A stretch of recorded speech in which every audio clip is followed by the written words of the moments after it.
हवन होला हमरे आंगनवा में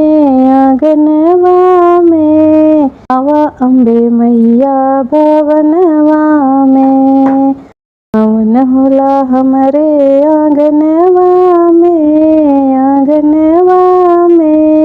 आवा अम्बे मैया भवनवा में। हवन महक सुनि ब्रह्मा जी आए, हवन महक सुनि ब्रह्मा जी आए। ब्रह्मा जी आए संग ब्रह्माणी जी आए, ब्रह्मा जी आए संग ब्रह्माणी जी आए।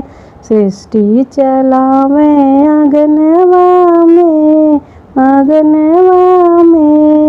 आवा अम्बे मैया भवनवा में। हवन होला हमरे आंगनवा में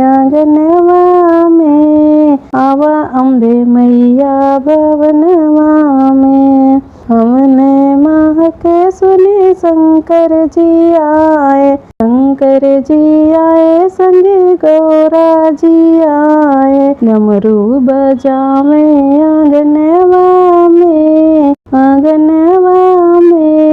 आवा अम्बे मैया भवनवा में। हवन होला हमरे आंगनवा में आवा अम्बे मैया भवनवा में। हवन महक सुनि विष्णु जी आए, विष्णु जी आए संग लक्ष्मी जी आए। चक्र चलावे आंगनवा में आवा अम्बे मैया भवनवा में। हवन होला हमरे आंगनवा में आवा अम्बे मैया भवनवा में। हवन महक सुनि राम जी आए, राम जी आए संग सीता जी लाए। राम जी आए संग सीता जी आए। धनुष चलावे आंगनवा में आवा अम्बे मैया भवनवा में।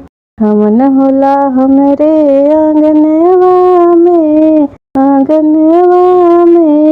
आवा अम्बे मैया भवनवा में। हवन महक सुनि कृष्णा जी आए, कृष्णा जी आए संग राधा जी आए। कृष्णा जी आए संग राधा जी आए। बंसी बजावे आंगनवा में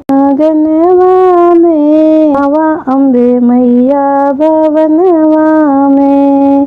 हवन होला हमरे आंगनवा में